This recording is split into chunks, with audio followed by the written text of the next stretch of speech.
Я приветствую вас, дорогие друзья, уважаемые гости и подписчики моего канала. Всем большое спасибо, что следите за нашими встречами с политологом Александром Лазаревым. Он на связи. Александр, приветствую вас.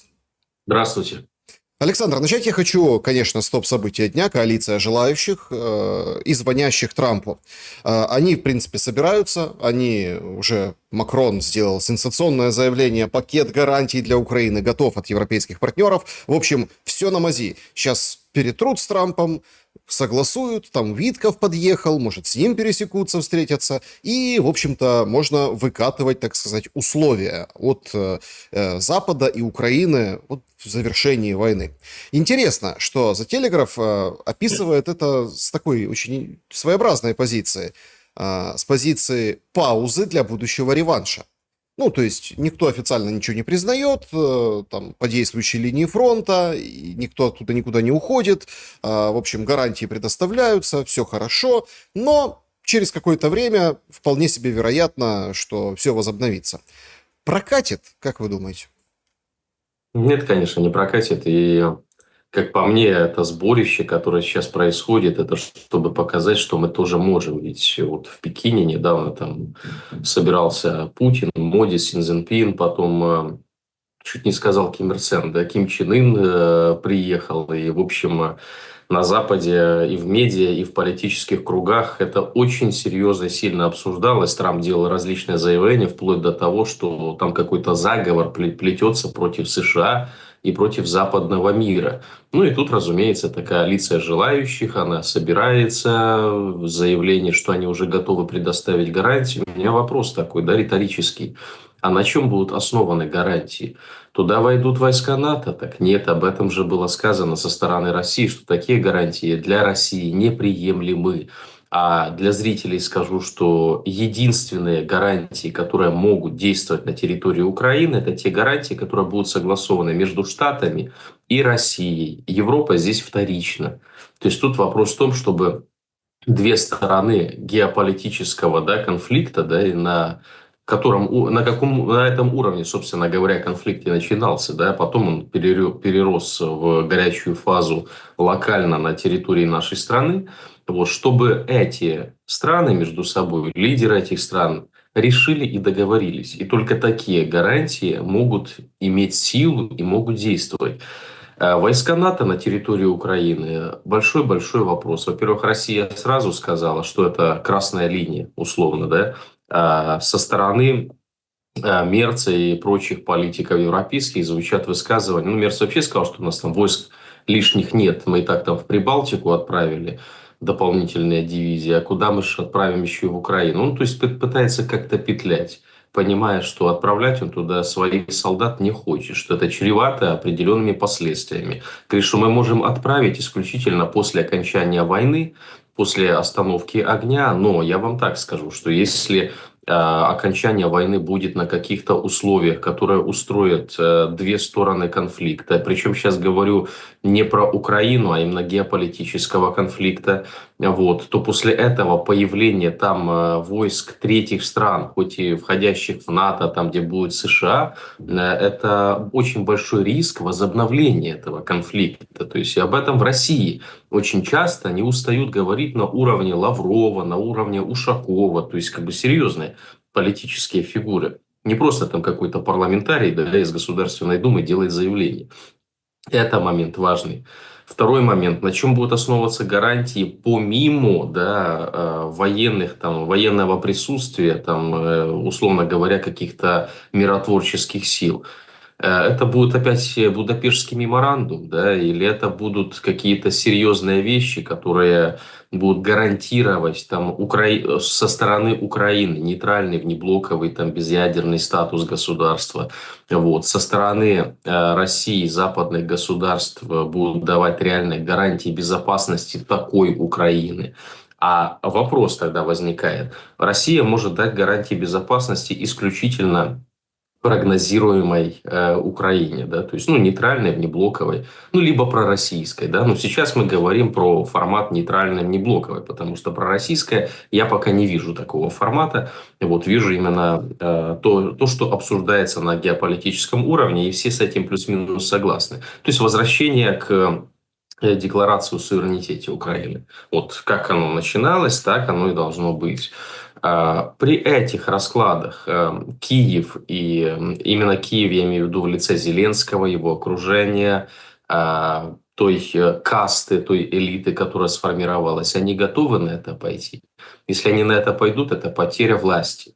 То есть это потеря власти, это проведение выборов, возможно, это отмена президентского вообще как бы должности президента, переход к парламентской республике для того, чтобы сдерживать баланс некий, потому что в таком случае тогда необходимы политические силы, которые будут соблюдать этот нейтралитет. Это будут представители, да, ну, изначально, возможно, это будет формироваться какая-то администрация, а потом представители политических сил, которые будут балансировать между собой. То есть это не правоориентированные политические силы, не право в том смысле, как это в Украине, да, не националистические, потому что, ну, правые политики, Трамп тоже правый политик, да, но, условно говоря, он имеет возможности договариваться вот, и вести дела и с Путиным, и с Си Цзиньпином, и со всеми остальными. Ему идеология здесь не мешает, ее там нет. То есть правость его больше в протекционизме заключается. А в Украине правость заключается не в протекционизме, а в лозунговой составляющей. Вот, мы там поддерживаем националиста, это значит, что мы достаем столетней давности историю, вешаем ее на флаг и бегаем по улицам. То есть тут немножко другая правость. Вот, в таком смысле, да, эти правые политические силы, они не смогут преобладать, потому что, во-первых, они тогда не наберут ни поддержки, они не смогут двигать свои идеи, им придется переформатироваться. То есть это должны быть какие-то центристские нейтральные политсилы. Можно ли это осуществить здесь и сейчас, я не вижу пока такой возможности, я не вижу заинтересованности. Более того, нет заинтересованности именно в этой коалиции желающих. То, что у американцев она есть, то, что у русских она есть. То есть они между собой уже давно порешили и занялись бы бизнесом, Арктикой, да, там, взаимообменом продукции, там, добычей на территории России, стандарт ойл вернули бы, да, ну и прочее, прочее. То есть вернулись бы к другим вопросам. Но есть все-таки украинский вопрос, который для России важен, который важен для Европы в том числе, потому что, ну, вот берем, например, Россию, это геополитические интересы, а Европа это даже не геополитические, а геоэкономические интересы, потому что очень много денег и очень большая ставка сделана на этот регион и на военно-промышленный комплекс. То есть очень большие откаты идут через Украину.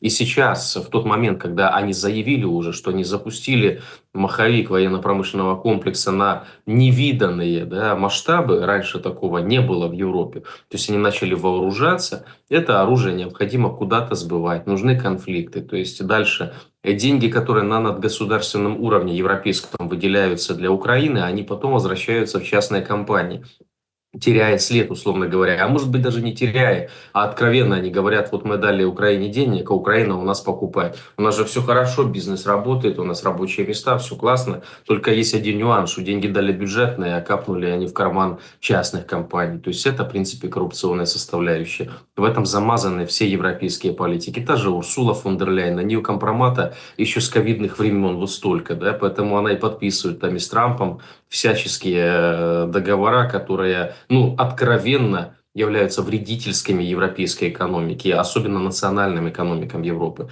Поэтому я пока не вижу, какие гарантии может дать коалиция желающих, кроме как поговорить. Тут поговорить они могут, да, ну а дальше что? После этих разговоров, вот они Трампа упрашивали, чтобы он сегодня включился к ним в эфир по телефону, да, и хоть, ну, усилил, так сказать, это собрание, чтобы, ну, там, о чем-то там с ними пообщался, сказал, да, я вас поддерживаю, давайте действовать, давайте там какой-то план разрабатывать. Потому что уже сборище, там, где ступ с Зеленским. Вот Зеленский аргументирует, что война, поэтому он так вот одевается, не по протоколу. У Стуба что? Война с кем? Как? Ну, вот мы видели, да, вот его прикид. Мне кажется, у Зеленского более классический вид был, чем у Стуба. Он похож на айтишника, который на форум по компьютерным технологиям приехал, как в Брат-2 тогда. Вот. Ну, сборище, вроде как политики такого, ну, серьезного, ну, Франция, Германия, Британия, ну, серьезнейшего уровня, а на самом деле это уже превратилось в цирк. Они встречаются чуть ли не каждую неделю, принимают решения, подписывают договора, там столетнее партнерство с Англией, столетнее партнерство с Германией, с Францией. И что это столетнее партнерство? На практике, счет на табло, то есть ничего не происходит. Просто бумага ложится на бумагу, Так а да, и что, умножается. подождите, а что должно произойти? Ну что, перелом на поле боя, это вы, ну, как бы фиксируете как мерило чего-либо. Ну, так Вот нет, да. войск, вот Вашингтон-Пост сегодня написали, потрясающе просто. Значит, демонстрационно введут войска в Украину, ну, то есть куда-то на запад, они будут, и то, когда будет подписан, ну, скажем так, прекращение огня или мир, да, и они там будут на Западе в каких-то лагерях восстанавливать ВСУшников, ну, чтобы ВСУ, собственно, ну, те, кто будет служить дальше, там, в общем, обмениваться опытом, там, реабилитационные центры, и они будут там, то есть как бы вместе. Вот это будет, типа, вот такой формат ввода войск. Ну, своеобразное такое планирование, мол, это на столе. Тут же понимаете, в чем дело? Что является мерилом? Вот Зеленский сегодня, ну, сегодня, он вчера прилетел в Париж, да, сегодня это все как бы политическое действие. Он же дает интервью, Ля Пойнт, говорит, значит, мы не можем отступить от Донбасса, потому что, ну, понятно, теряется вот этот Курепрайон, все, Путин на оперативном просторе, он будет угрожать Харькову.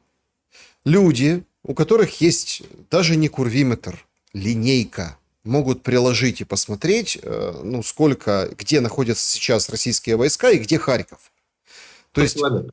ну, то есть, понимаете, они уже 19 километров, 20, там, 20 с копейками километров от Харькова, потому что в Харькове разворачивается настоящая, ну, скажем так, трагедия для ВСУ, которую все так прятали глаза в домик, мы в домике, а тут раз, и в Купянск уже вход войск российских. Причем говорят, нет, это все там фейки, потом прошли сутки, да ну не совсем фейки, да, вошли. Точно так же, как с Покровском. Вот зашли в Покровск. Это все ДРГ, сейчас опять зачистим, все будет нормально. Потом, да нет, военные говорят. Это они заходят, делают коридоры, вводят резервы. Россияне имеется в виду. Ну, то есть уже там бои, все понятно. И это на фоне вот этих потужных политических вещей. Поэтому я и спрашиваю, что может быть вот таким вот переломом. Понимаете, изначально у Европы такая позиция, которая ну, не предполагает вот таких видимых результатов. Деньги не видно. Деньги не привозят в вагонах или там самолетами, или, не знаю, там поездами. Там. Деньги переводят на счет. Ну, то есть капнуло, предприятие построили, попала ракета, попал дрон, ну, еще одно построим, там, а потом еще одно. И вот это вот все так, ни шатка, ни валка, и, в общем-то, и продолжается.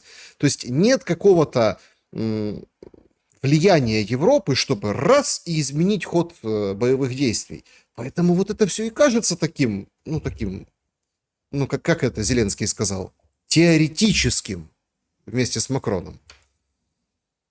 Да, ну, в принципе, так и есть на самом деле. Оно только в теории действует, потому что на практике вот любые заявления, говорю, ну, ведут они войска для чего? Будем готовить ВСУ. А к чему готовить ВСУ, если мир там, да, или перемирие? То есть, опять-таки, мы же смотрим, что в конфликте всегда есть обе стороны, да, не только одна. Вот смотрим, например, со стороны России. Значит, где-то в Львовской области приехали британцы, немцы, построили лагеря, набирают людей и готовят ВСУ, группируют, учат, там, перегруппировывают.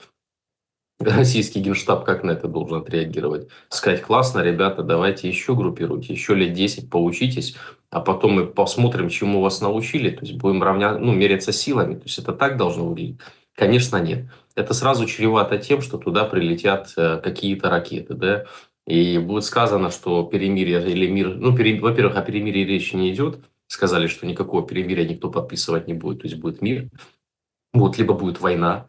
Тоже, кстати, важный момент, да, что какой-то срединной линии, как, например, это было с конфликтом на Донбассе, да, вот сколько, 8 лет он длился, то перемирие, то опять возобновляются боевые действия, то тишина, потом британские спецы приехали, намутили кипиша, и опять стрельба пошла. Вот такая история уже не устраивает, я так понимаю, российскую сторону, да, они прямо говорят.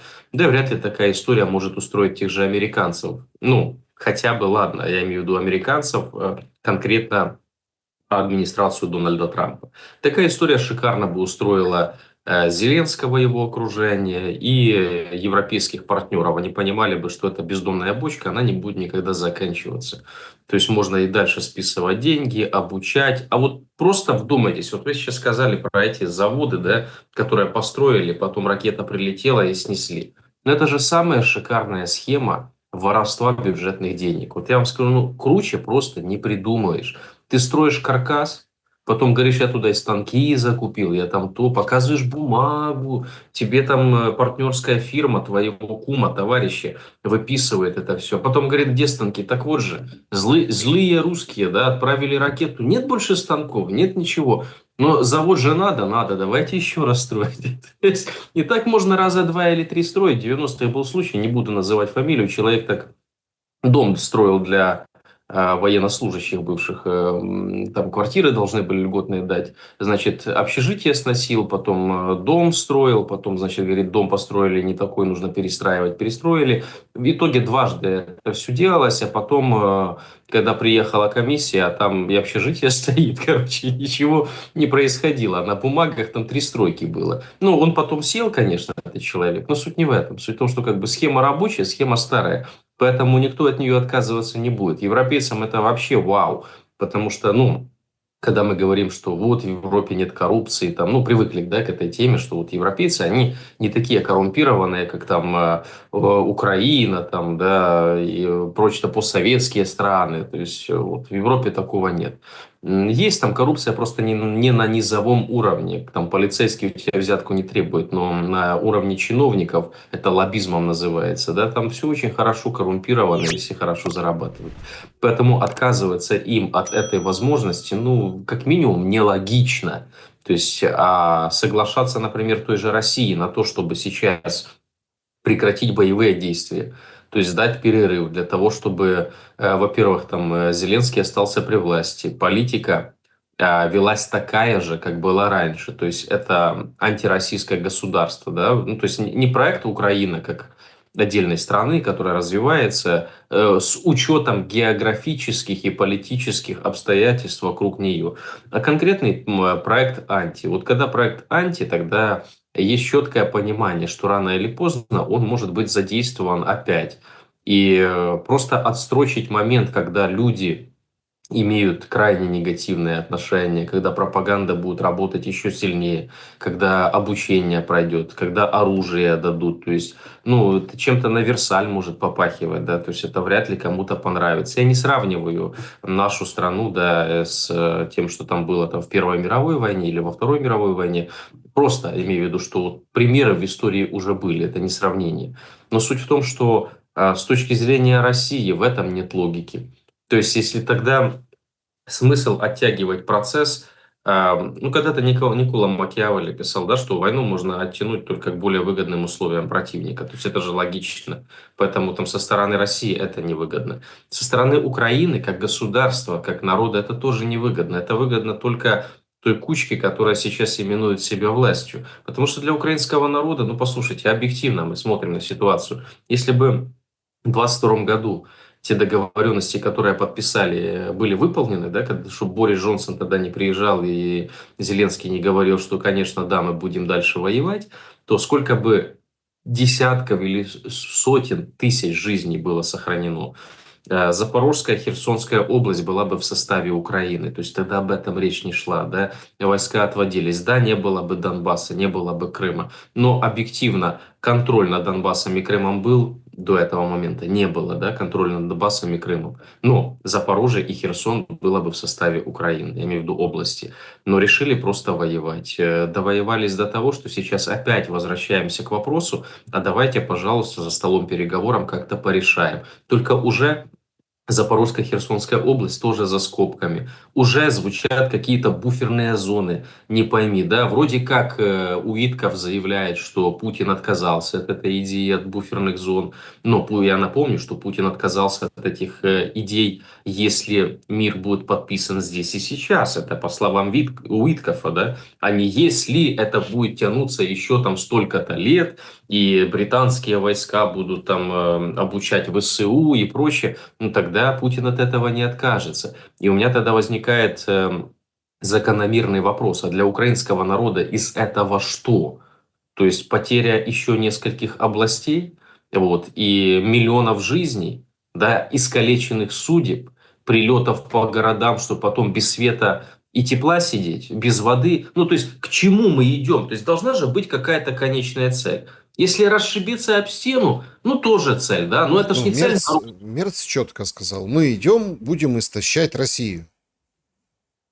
Ну, то есть истощать Россию. Который говорит, что уже нет на социальное государство денег Германии. Ну, Нет, молодец. понимаете, в чем дело? Здесь же тут другой момент. Получается, что здесь очень интересная штука. То есть украинцы молчат, значит, они согласны. Ну, то есть мы видим, коалиция желающих, Зеленский в своей, ну, вот этой милитари черном одеянии, сидит во главе с Макроном. Ну, Макрон принимающий. Вот, понимаете, в чем дело? Тут лепится, опять же, ну, старый трюк. Трюк, который, вот если проанализировать, исключительно как политически мы с вами говорим. Мы сейчас убираем эту эмоциональность, вот эту всю там войну и так далее. То есть после парада в Китае тоже многие думали, как бы, а стойте, а что это так вырядился Си Цзиньпин? Ну, да, а что это у него за костюмчик-то такой? Все говорят, это как у Мао. А потом умные люди, подождите, а Мао почему так в свое время оделся? Да? Ну, потому что Сталин так одевался. Ну, в общем, такой какой-то, скажем так, кочевание этих образов. Но тут, понимаете, мы с вами-то не про одежду, мы с вами про политические знаки. Из Зеленского вот, лепят повторно лидера свободной Европы.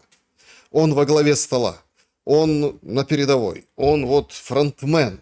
Вот это, понимаете, вот это сейчас сборная команда КВН. Вот в КВН были такие игры, когда там из разных команд фронтмены, да, и они собирались в одну команду, а из других команд в другую команду и играли между собой. И это так было прикольно, потому что эти же фронтмены, они же друг против друга играли всю жизнь. А тут вроде как, смотрите, сборная там таких-то народов, сборная там других народов. Сейчас мы это видим просто по телевизору в политических сводках. Вот вам сборная народов. Вот вам 3 диктатора. Путин, Си Цзиньпин и Ким Чен Ын. Ходят, парад принимают. Парад, от которых челюсти поотвисали. Парад, над которым грустно шутит Трамп. Ну, мол, он же знал, что я смотрю, говорит Трамп. Конечно, знал, что ты смотришь. Для тебя, собственно, это и показывали. То есть это сборная одна, КВН. А вот это сборная другая, КВН. Понимаете? Трамп, получается, как Масляков. Условно. Но мы-то помним, что в свое время Зеленский кинул Маслякова. Хотя тот ему предлагал быть там главным редактором, в общем, в команде. Давай, Вова, давай. Ну, так получается, что история проворачивается просто на высшем уровне. Да, если уже сравнивать с КВНом, то, например, когда ходят по лужайке Зеленский и Мерц, то я вспоминаю полкило и Ляля. Вот, очень они мне напоминают этих двух персонажей. А вот что касается, ну, того, о чем мы начали говорить, насчет истощения России и прочего, ну, это говорит Мерц, который буквально недавно заявил, что у Германии нет возможности содержать социальное государство.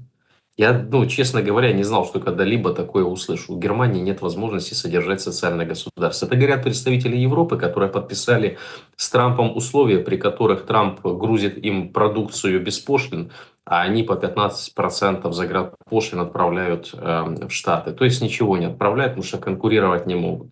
Параллельно с этим это подписали те люди, от которых уехал Volkswagen и большая часть Мерседесов в Штаты. То есть это говорят те политики, чьи государства находятся в стагнации экономической уже несколько лет. То есть Европа не показывает экономического роста. Это данные Международного валютного фонда. В лучшем случае это ноль, либо ноль, 0,1%. А в худшем случае это всегда минусовой тренд, минусовые показатели их экономики. То есть это те страны, которые энергоресурсы покупают втридорого, да, потому что по идеологическим причинам они решили не покупать трубопроводный, например, газ. Вот. Те страны, которые угробили, ушатали свою экономику, и у них еще нагрузка с беженцами. То есть кто кого выматывает, у меня большой вопрос. А не кажется ли тому же Мерцу, Макрону и еже с ними, что Трамп с помощью этого конфликта, ну не только Трамп, вообще Штаты, да, загнали Европу в такую даже не позицию, а позу, в котором она сама себя вымотала. Ведь объективно, вот вымотать Россию по ресурсам. Но мне кажется, да, и это там не какая-то российская пропаганда, это объективные факты, больше природных ресурсов, чем в России, наверное, нет ни в одной стране мира, да, ну, как минимум, хотя бы те запасы, которые в Сибири и какая-то страна по масштабам, ну, с этим никто спорить не будет. Окей, то есть с этим понятно, да. Да, технологически там, да, еще какие-то моменты, это понятная все история, но запасы ресурсов есть. Дальше. Смотрим, в какой блок Россия входит. БРИКС, там, ШОС. Это большая часть мировой экономики, более того, полмира населения фактически. Мы видим заявление Си Цзиньпина. Для меня это было поразительно. Я понимал позицию Китая, но я не знал, что они публично об этом заявят, что необходимо объединяться с Россией и с Индией, чтобы противостоять агрессии Запада. Это для Китая было не свойственно. У Китая всегда была конфуцианская модель поведения, политика трех отказов, типа вот отказа чрезмерного сближения, конфронтации и посягательства на чужие зоны влияния. Очень аккуратно. Их называли вы там-то, не да-да-да, конечно, мы дальше идем к намеченному пути. То есть китайская философия и политика была таковой. Сейчас они прямо, конкретно начинают говорить о том, что вот им необходимо объединяться. И у меня вопрос. Так как ведет себя, например, Дональд Трамп по отношению к Европе, а он конкретно Европу раздевает, потому что он ее считает экономически не партнером, а экономическим конкурентом, и справедливо считает, так оно и есть. И Америка насыщается за счет поглощения экономики Европы. И так как, например, ведет себя Индия, Китай по отношению к Российской Федерации. Так у кого быстрее ресурсы закончатся? Это вопрос, да? Технологии, производственные мощности, кооперация, углеводороды, другие ресурсы, полезные ископаемые, редкоземы там и прочее.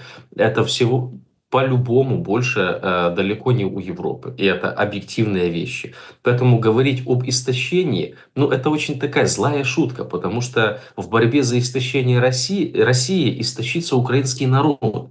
И они это все понимают. Там же идиотов нет. Вот мне многие пишут, вот Лазарев говорит, что там тот умный, тот умный. Они все дураки. Послушайте, какие они дураки? Зачем себя тешить какими-то иллюзиями, что тот дурак или это? Это же проще простого сказать, что они имбецилы, ничего не понимают. Эти люди занимают такие должности, все не Не, очень, понимают. очень технологичная игра. Если так посмотреть, вот опять-таки проанализировать. Понятно, можно высказывать там свое отношение к Мерцу, Макрону, к Зеленскому. Однако все очень технично. Вот прям как вот как комбинация потрясающая просто.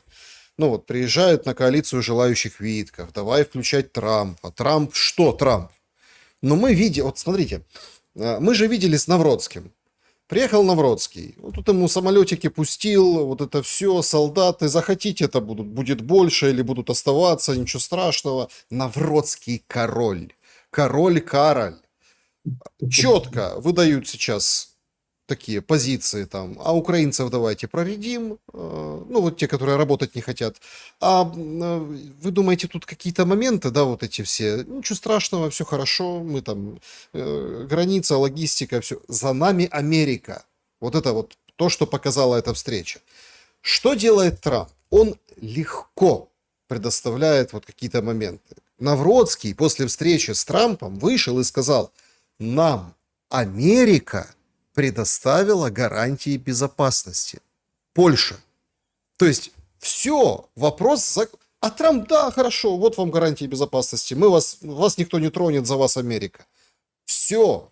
Зеленский, который в интервью рассуждает, вот южнокорейский сценарий, с одной стороны, это, конечно, не про нас, потому что там Северная Корея, а у нас типа Россия, она больше, с другой стороны, там же за спиной США, экономика нормальная, то есть классно, как смотрите.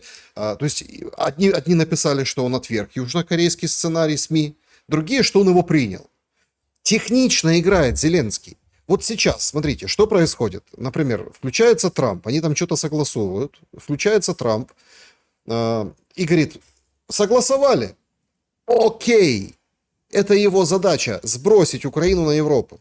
Но аляскинские договоренности поломаны.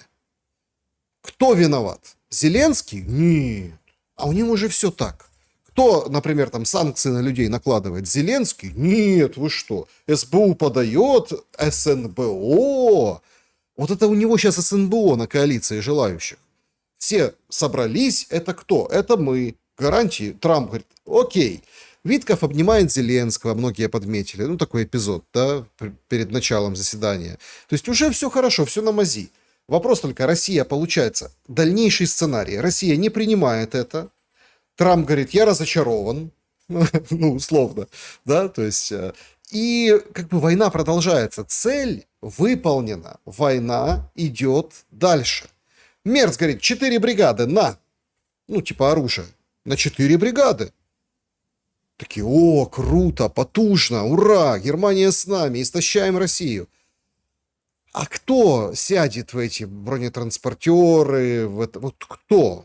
Кто? Армия, которая, ну, мы уважаем украинскую армию, любого воина, потому что это как, это состояние человека, это часть общества, она, ну, требует уважения, люди рискуют жизнью, да, за что-либо, за идеалы, за какие-то правильные, неправильные, но есть там государство, есть все-таки, это не какая-то группировка там полутеррористическая, все равно флаг, гимн, герб, все такое.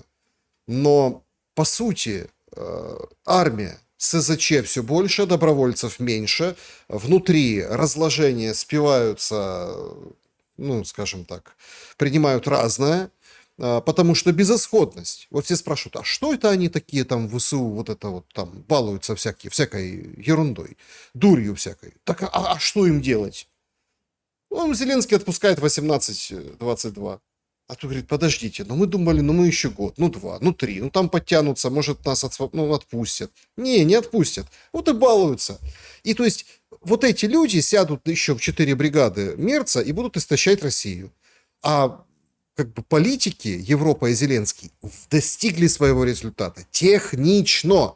А дальше нас ждет что? Новый контакт Трампа и Путина, ну условно, да, который там преподнесет новую реальность. Но что будет на Земле? Вот об этом молчат. А потому что они не могут говорить. Если они скажут реальность, которая будет на Земле, то им нужно паковать чемоданы еще вчерашним числом. То есть потом проблемы начнутся внутри государства. Именно проблемы начнутся в армии, в ВСУ, да, и у прочих вооруженных формирований, которые придут спросить, а мы-то зачем там находимся? Нас туда зачем отловили, отправили, чтобы что? Чтобы вы потом сдали эти национальные интересы? Это, ну, первый момент. Потому что прошили идею очень серьезно. Идея возвращения границы перемога, да, хотя объективно, как ни крути, да, вот это недостижимые вещи. Уже Зеленский об этом сказал, это не Лазарев сказал. Зеленский сказал, ну, мы понимаем, и вы поймите, мы не можем там, у нас нет, как он сказал, у России нет возможности захватить всю Украину, а у нас нет возможности вернуть потерянное, да. То есть он уже об этом сказал, а зачем тогда ты продолжаешь, если у тебя нет возможности вернуть? Ты ж проговорился. То есть тогда какая цель всего этого? Может быть, тогда садись и разговаривай, да, заключайте мир, все, меняйте систему подхода и сохраняйте жизни людей? Нет. Жизни людей сохранять это ж не в его стратегии. Тогда он потеряет стул, тогда он потеряет деньги. То есть для него это невыгодная история. Ему надо продолжать. И тут возникает серьезный момент, да, потому что продолжать до чего? До каких рубежей, каких границ и каких условий? Ведь объективно мы смотрим, Зеленский заявил, что он не может отказаться там, да, от территорий, потому что есть Конституция Украины. Окей, зафиксировали. Вчера Путин выступает, говорит, им так-то надо референдум провести. Если они не проведут референдум, то тогда ж, ну, как мы же этот вопрос не сможем урегулировать. А референдум, значит, провести нельзя, потому что военное положение. Ага, то есть военное положение, значит, надо снять. А если снять военное положение, то остальная часть людей, которые остались в Украине, наверное, тоже уедут, да, и на референдуме будет некому участвовать. Есть такой момент? Есть. Или же, как Миша Подоляк сегодня сказал, что если снимут военное положение, выезд не запретят, не разрешат, будет какое-то переходное там правительство, либо вообще переходная обстановка, после которой только мы вернемся к электоральным циклам. То есть а переходное правительство, да, это же такая история, да, ничего не бывает такого длительного, как временное. Ведь во многих африканских странах переходные правительства, за которых не голосовали, нелегитимные, там, условно говоря, которые формировались военными, в итоге там переворотов, захвата власти, перехода власти, очень долгие годы, десятилетия даже существуют до сих пор. Вот. Это не то, что там временное правительство, как было в империи, когда император отказался от престола, да, он там посуществовал, а потом все, революция, снесли. Такая, кстати, такая же история тоже может повториться. Но вот суть в том, что для Зеленского это проводить невыгодно. Отказываться сейчас от территорий или условий, которые я раньше выставлял, это значит похоронить свои амбиции до заработка. Я не имею в виду политические амбиции. Мне кажется, в политических амбициях он преисполнился, да, как будто 100 тысяч веков живет на этой планете. То есть он получил все, что мог и все, что хотел. Его признают во всем мире. Он нелегитимный. Но даже Путин сказал, да, сколько там Россия заявляла, о, нелегитимный, все, кто он такой, Но непонятно. в Москву, если хочешь, приезжай. Не знаю, да. Я подарю тебе в Москву, поскорее приезжай, как Гарик Сукачев пел, да. Вот, поэтому глава администрации, правда, понизил его в статусе. Андрей Борисович, наверное, должен серьезно задуматься, что теперь Зеленский глава администрации, а не он. Но тем не менее, да, то есть Путин признал, что де-факто, да, он глава. Дальше Лавров до этого сказал, де-факто мы его признаем как главу. Да, подписать ничего не можем, потому что это уже вопрос там будущих договоренностей с будущей властью, за которую будем голосовать. Но вести переговоры, решать какие-то вопросы можем. Но опять-таки, мы же понимаем, что это троллинг, да, приезжая в Москву. То есть Так а объективно чего? Зеленский... Подождите, ну чего троллинг? Нет, я не наивный. Не-не-не, смотрите. Вопрос в том, что если бы была бы политика, ну, не вот эта технологичная, которую я описал вот с европейцами, а политика какая-то вот своя, то это все равно была бы какая-то вот, ну, давайте так, какая-то фишка. Фишка, понимаете? Если была бы политика. То есть Зеленский, да, раз и воспринял бы это как шанс. Он бы мог и месяц рассказывать о том, как он собирается в Москву. Ну, условно. О том, как они там... Это же тоже, это же все можно превратить вот в то, что любит Зеленский, в шоу. Да. Можно же там, а как лететь? На самолете? На самолете нет, например, да, давайте там коридор сделаем. То есть линия фронта, там Сумская область, Черниговская, там это все, вот это, да. Ну, то есть можно же показывать, можно же расставить везде камеры, можно же ни о чем не договориться, но встречу провести. И своим показать, ну, как бы менеджерам и приверженцам Зеленского, что смотрите, я делаю все. Я уже и в Москву слетал. И те говорят, ну, Зеленский, да, Зеленский все делает. И в Европе оружие, и вот это все. И в Москву уже слетал. Не побоялся, не то что Путин. Там это же обставляется легко. И об этом, и это можно крутить. То есть Путин вроде как, ну, пошутил, да, или как-то так. Хотя я не думаю, что он шутил. Я думаю, что это какой-то все-таки пересказ был договоренности с Трампом. Трамп просил, а давайте встретимся.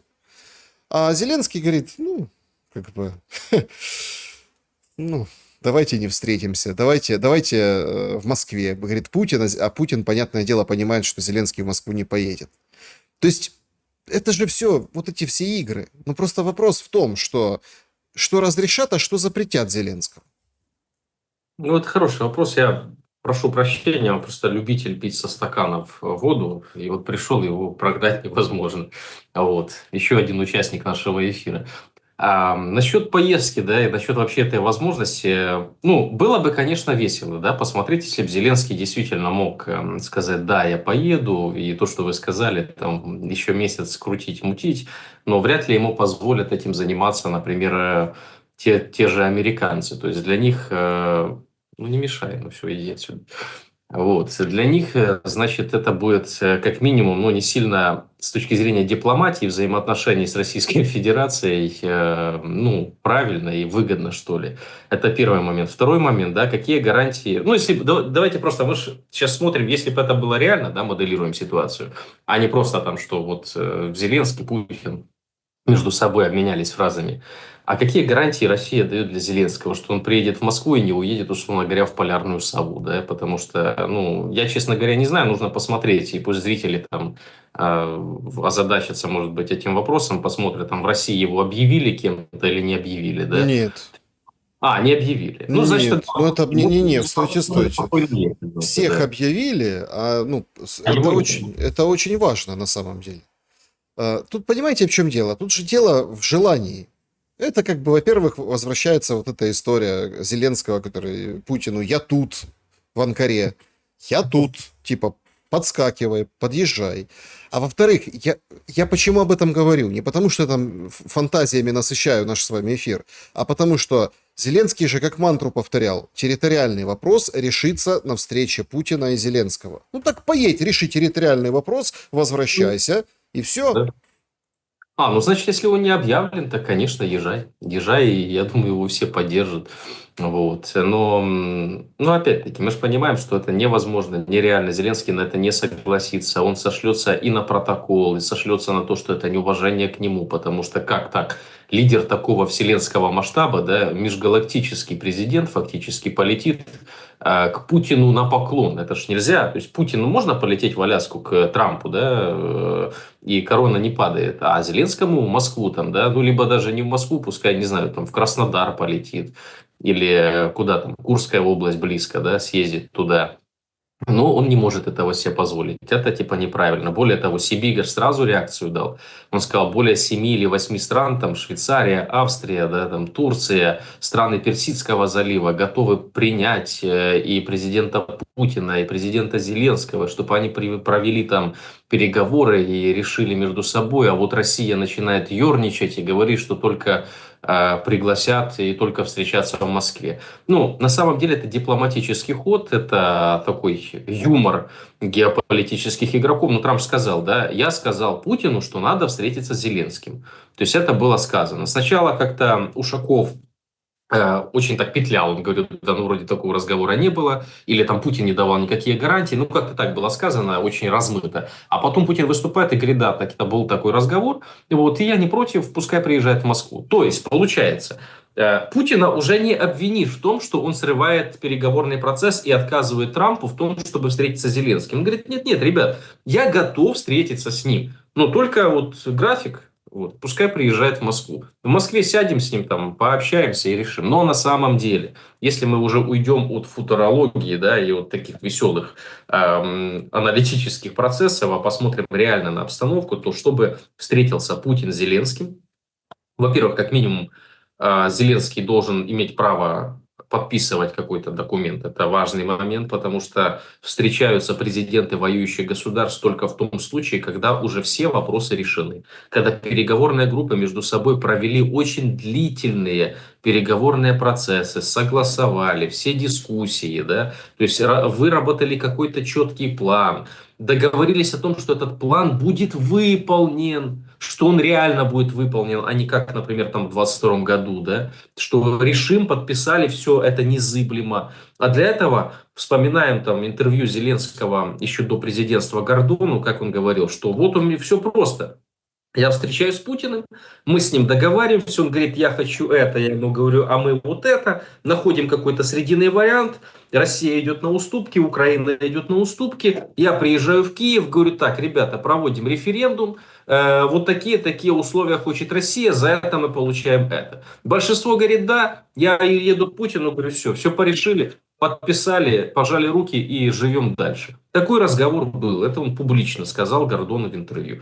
Поэтому в таком случае, чтобы они встретились вообще, необходимо, чтобы было все уже доработано и проработано. Что бы ни заявляли на международном уровне, более того, чтобы даже Путин не говорил, что Турция, все прекрасно, площадка супер, там 3 раунда переговоров было проведено, все встретили, все договорились, ну, то есть ведутся обсуждения. Но я хочу напомнить, ну, может быть, я просто из публичной плоскости черпаю информацию, не имею там доступа, да, ни к турецким закрытым данным, ни к российским, ни к украинским, но то, что я видел полчаса, но полчаса, мне кажется, маловато, чтобы обсудить этот меморандум. Поэтому подобное заявление больше похоже на дипломатическую плоскость, что, дескать, мы за, переговоры ведутся.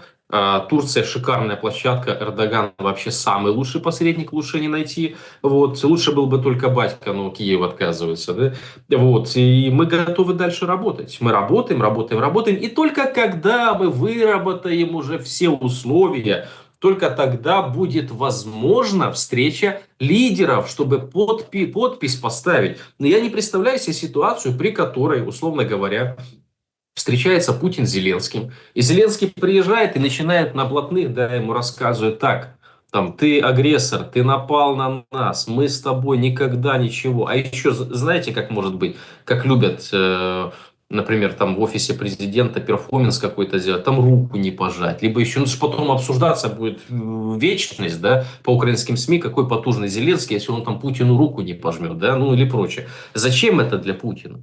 Он понимает, конечно, понимает стратегическое мышление у человека. Он видит все вот эти вот вещи и риски. Зачем ему на это идти? Поэтому он говорил, Трамп будет приезжать в Москву, пускай берет с собой Зеленского. Хотя, ну, наличие Трампа это тоже не гарантия, что будет какое-то там дипломатическое поведение. Мы видели там первое встреча в Белом доме, да, как себя вел Зеленский. То есть ему ничего не помешало. И это к тому, что Штаты правительством Зеленского агрессором не признаны. То есть я себе представляю, как он себя может повести по отношению там, к тому же Путину, либо к делегации России. Поэтому это просто размышления, и Россия идет на дипломатические уловки. Мы не отказываемся. Трамп хотел, мы сделаем. Только вот такие наши условия встречные. Пусть приезжает, у нас нет времени. То есть это красивый жест. Теперь мяч на поле Украины. Украина в лице, я имею в виду Украина, это правительство Зеленского, а не страна. Значит, Зеленский и его окружение делают встречное заявление, что это все бутафория, ничего общего с решением вопроса не имеет. Поэтому давайте, ребята, там как-то по-другому. И все стопорится. В итоге, то есть Трамп не может обвинить Путина в том, что он отказался встречаться с Зеленским, он согласился. И Трамп может обвинить Зеленского, что ты почему в Москву не хочешь ехать, да? Ну, публично, как минимум, да? А тут объективно скажут, ну, послушайте, это небезопасно, это неправильно, то есть почему я должен туда ехать, там, давайте встречаться на нейтральной территории. И вот вопрос замораживается, то есть он никуда дальше не двигается. Процесс останавливается именно на этом. А дальше что будет? Дальше интересно. Потому что Дональд Трамп так еще повозится, и потом будет все-таки выходить публично из этого кризиса. То, о чем я с самого начала говорил. Этот план у него с первого дня его каденции второй присутствует. Но Европа его не отпустит. Европе нельзя, чтобы Трамп ушел. Европе нельзя. Главное, чтобы он это, Европу отпустил. Потому что если он Европу не отпустит, то уже отпускать будет некого. Объективно он сказал прямо, все ложится на ваши плечи. Он европейцам уже об этом сказал. То есть мы готовы, условно говоря, продавать вам оружие. Дальше вы с ним делаете, что хотите. Это не наше дело. То есть это уже не американское оружие, а европейское оружие. Россия не может обвинить Америку в том, что Америка поставляет вооружение для украинской армии. То есть каким-то образом содействует и помогает, потому что это поставляет Европа. Это то же самое, что, там, например, во время Второй мировой войны в Испанию продавала Америка энергоресурсы, а куда уже их Испания девала, это уже дело Испании, это не дело Америки. Вот, поэтому как бы Америку никто напрямую обвинить ни в чем не может. Таким образом, американский капитал и военно-промышленный комплекс сохраняет в себе колоссальные потоки, которые были раньше. Европа за это все листает, истощает свою экономику, зарабатывают просто бизнес-кланы европейские. Украина какое-то время еще там держится на этих парах, пока в Европе не начнется очень системный кризис. А он уже как бы в колокол прозвонил, потому что правые политические силы набирают обороты, правое настроение набирают обороты, с ними расправляются. Ну, я не хочу в конспирологию уходить, но как минимум те новости, которые звучали про АДГ, да, и про 7 этих участников, которые скончались в преддверии выборов, ну, очень так-то странно выглядят. Понятно, никаких у нас доказательств нет, но тем не менее. То есть это говорит о том, что если они не по своей воле, да, там не по здоровью, то это большая угроза для глобалистского мироустройства, которое сейчас в Европе преобладает.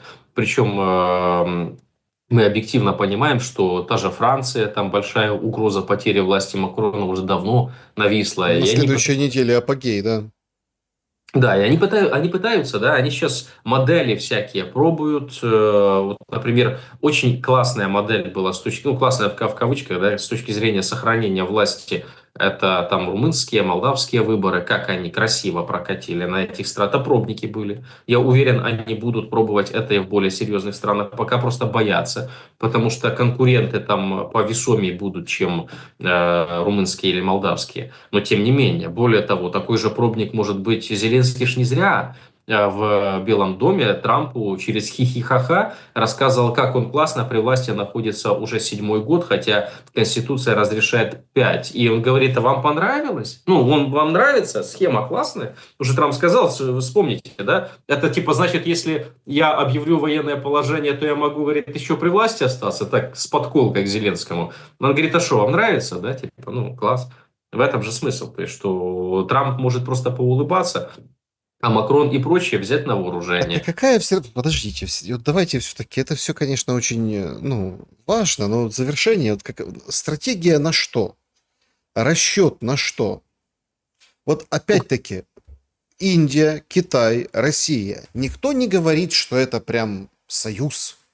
Или, например, Китай, Северная Корея, Россия. Даже это не союз. Хотя там, понятно, корейцы участвовали, даже и было заявление, что если надо, то мы там, да, вот это, мы готовы. То есть, ну, тут же, понимаете, в войне, которая идет на истощение, понятное дело, что там лишняя живая сила не будет. Вон как там, я имею в виду в масштабах всего фронта, там 1500-километрового, да, там горстка колумбийцев, хотя их там много, ну, кто-то говорит, но тем не менее, но это тоже как бы фактор.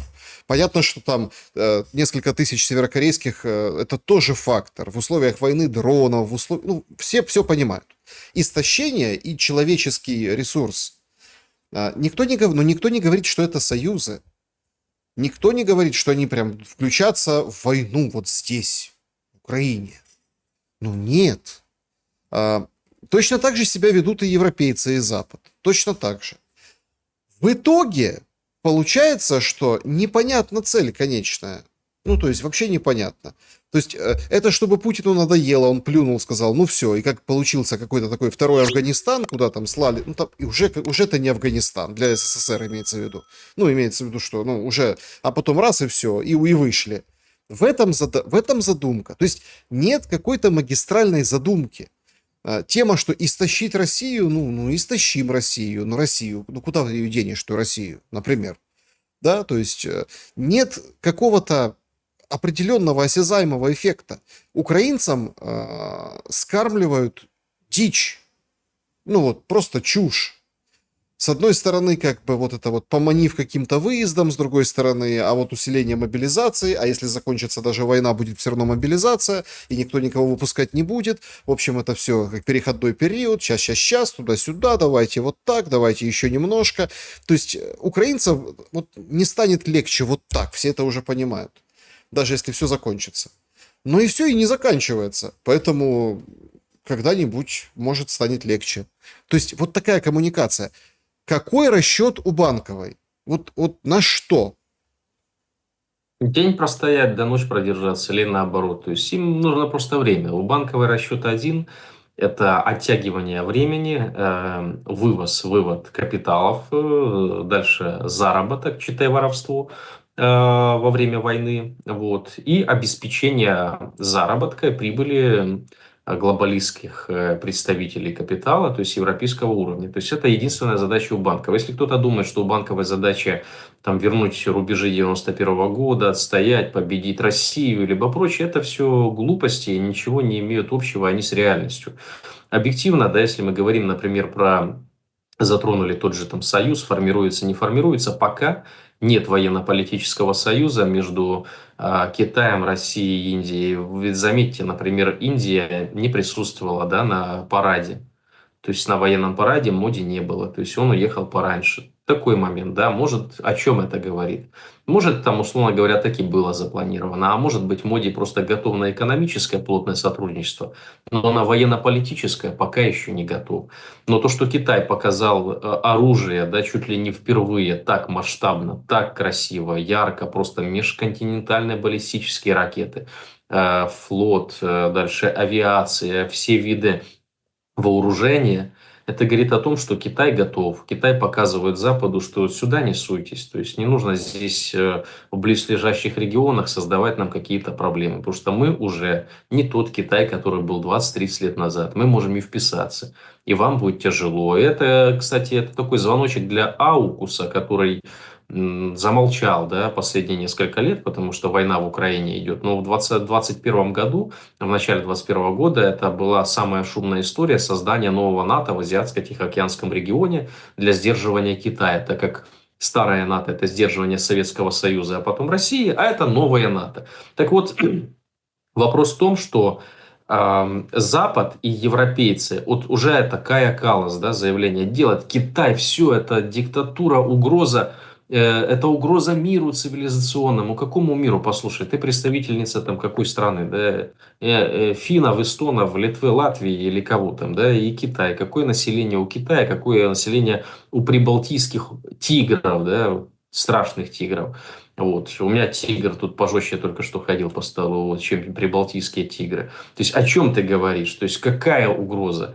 То есть ты должен, ну, ты должна понимать, что такое Китай. Это там больше миллиарда населения, первая экономика мира. И это вот такая операция, которая идет. Просто можно долго рассуждать о китайской экономике, превосходстве, росте, там, да, реальном секторе, который преобладает гораздо выше, чем у Америки. Показатели, опять, Международного валютного фонда, что в 2-3 раза быстрее темпы роста ежегодно идут. И они хотят это остановить посредством введения санкций, отказа от покупки товаров, заградпошлины и прочие вещи. Европейцы хотят, ну как европейцы хотят, это элита глобалистская. Вот. Можно сколько угодно говорить, но лучше сказать о том, что сформировалась новая геополитическая ось, то есть сформировалось новое экономическое пространство. И Европа, да, как такой взирать с цивилизационного мира, как раньше рассказывали, куда нужно стремиться Украиной, она становится уже пространством пока еще не третьего, да, но уже не второго мира. То есть это очень необходимо учитывать эти моменты. Благодаря всяким Каллас, фон дер Ляйнам, да, и прочим, которые ведут антиевропейскую политику, то есть подрывную изнутри. Вот это самое важное. И для нас, как для украинцев, для государственности, и не для Зеленского, с ним все понятно, там проехали историю, необходимо ориентироваться на страны, за которыми будущее, с которыми в кооперации можно что-то делать, зарабатывать, развиваться, восстанавливаться, как минимум хотя бы восстанавливаться. И это далеко не Европа. Европа уже в структурном кризисе и подходит уже к системному кризису. А системный кризис может закончиться фрагментацией, потому что Брексит, да, это... Ну, в общем, получается, Украину будут добивать. Увы, да, увы, да. Если этот процесс не остановить, то да, тогда мы просто можем потерять на карте мира государственность. Ну, мы же сохранили государственность, значит, уже победили в войне. Нас Да? же не перемололи, нас же, как там Зеленский, мы не потеряли национальную идентичность, значит, мы уже победили. Ну, как Ну, нацистская Германия, да, вот немцы же остались немцами, значит, победили. Ну, вот, в ну принципе, да. вот Да. такой Только итог. немцы потом голову пеплом посыпали, и уже в 1945 году говорили, что никто из них не поддерживал линию партии, и вообще, если там был замечен, то это чистая случайность, я мимо проходил, меня заставили. То есть это такая история. И немцы это очень хорошо сработали, и благо сумели выстроить себя в голове. Я не про немецких вот этих вот отпетых, да, которые там во время Второй мировой творили бесчинство, я про обычное население. Сумели отказаться от глупых навязчивых идей, и все-таки посмотреть на базис и понять, что базис, экономика, да, социалка, развития народа и государства куда важнее, чем какие-то лозунги, да, форма и крики. То есть, и поэтому вот Германия до недавних пор была показательной витриной Европы, показательной экономикой. Но благодаря глобалистам, всяким Мерцам, Шольцам, Шульцам, да, и прочим, Германия сейчас уже будет отказываться от социального государства. На это же надо тоже смотреть,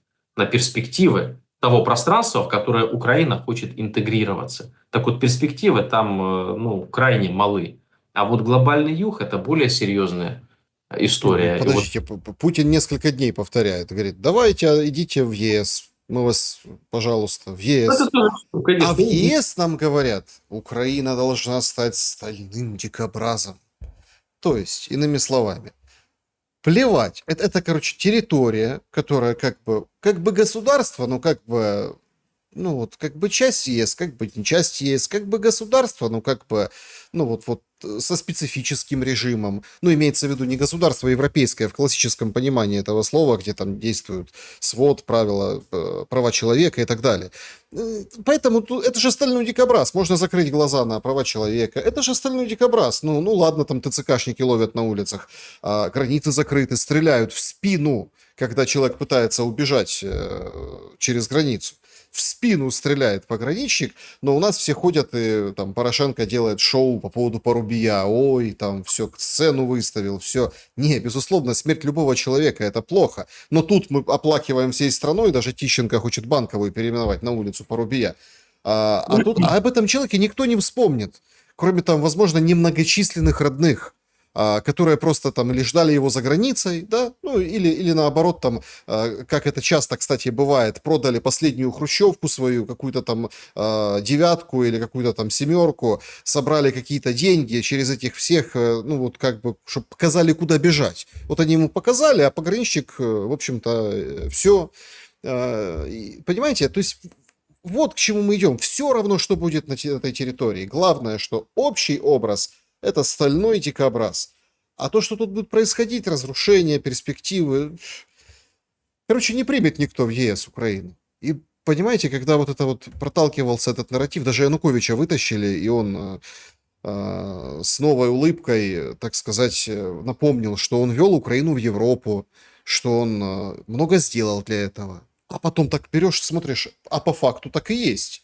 Ну, не вот это бла-бла там, а давайте там подпишем, а этой ручкой я подпишу. А нет, а вот по факту. Уровень жизни, экономическое сотрудничество. Он правда вел Украину в ЕС, но НАТО типа нельзя. Путин с Фица, потом Путин чисто. Короче, ну, это, во-первых, задумка такая у Москвы спихнуть Украину в ЕС. А во-вторых, никогда они не примут вот такую Украину в ЕС. ЕС Украина нужна стальным дикобразом, ёршиком железным, которые туда пихают в трубу Северного потока-2. Ну и цель такая не стояла. Изначально принимать Украину в Европейский Союз – это была замануха бутафорная, да, которую скармливали доверчивой толпе для того, чтобы толпу эту направлять на свержение власти Януковича, там, Азарова, да, и прочих деятелей того режима, того времени, да, как его называют, режимом Януковича. Хотя режим Януковича, ну, если посмотреть, там, диктаторские законы, там, и прочее, но это самое демократическое время, да, было за последние там лет сколько, больше 10 уже. Вот вам и режим Януковича. Вот все познается, собственно говоря, в сравнении, да, как и что делается. То, что Европейский Союз как надгосударственное образование, которое подчиняется законам плановой экономики, да, а именно законы эти основываются в том, что у них ограничение выхода товара на рынок есть, потому что сектора экономики, рынок поделен между собой. И им для того, чтобы впустить нового игрока, необходимо отказаться от доли прибыли. Об этом тот же Азаров очень много говорил публично в 2013 году, что, ребята, одно дело ассоциации, то, чего вы хотите, другое дело экономические условия, которые не выдвигают. То есть эти условия угробят украинскую экономику. Сейчас украинская экономика угробилась и без вступления в Европу, да, только на этапе стремления в Европе. Но сейчас обстановка в Европе такова, что Европейский Союз как финансовая структура не потянет такую территорию с разрушенной инфраструктурой и экономикой. То есть одно дело датировать Польшу было, да, другое дело сейчас датировать и отстраивать Украину. с учетом того, что вся экономика Европы в стагнации находится. То есть это невозможно. И маленькая ремарка насчет того, что вы упомянули про этого парня, которого на границе с Одесской области и Молдавии, да, приговорили. Я хочу напомнить зрителям, ему 23 года было. 23, только вдумайтесь. 22-летних выпускают за границу. А он виноват лишь в том, что его мамка родила раньше на год. Вот в этом он, собственно говоря, виноват. И этот нехороший человек, да, почувствовал себя богом, я не знаю кем, да, вершителем судеб, что решил стрелять на поражение, да, или может не на поражение, вообще стрелять. Я общался с юристами, говорят, это вообще административное правонарушение. Там штраф платишь, 15 суток, возможно, да, максимум, что может быть. Куда применять оружие? При каких обстоятельствах? Потому что это ухилянт. 23 года. Когда Зеленский пришел к власти, он еще в школе учился. Это важный момент. И вот его прям в спину на поражение. Вот о чем надо подумать. Вот витрина сейчас действующей власти. Да, это там какой-то недоумок сделал на границе, да, который там служит в этом погранвойсках. Ну, это же политика. Ухилянт там, не ухилянт, втекая, не мужик там, да, не служит, не прочее. Вот, это политика, это пропаганда, это общество, которое раньше именовалось гражданским, вот этот накал, который, конечно, они все слушают, внимают и думают, да, это что, человек, он же бежит, можно и стрелять. Можно и стрелять, вот и стреляй. Только на год или на полгода раньше, говорю раньше, моложе него, сели в машинку и выехали в Польшу. А он побежал через поле и получил в спину. Вот, собственно говоря, и картина маслом. Вот это нужно менять, потому что если так дальше пойдет, то о какой государственности, о каких рубежах, о чем вообще можно говорить? Государство не может молодому пацану, которому 23 года, стрелять в спину. Александр Лазарев был моим собеседником сегодня. Благодарю за время и мысли. Спасибо большое. Друзья, берегите себя. Всем добра и света. Увидимся.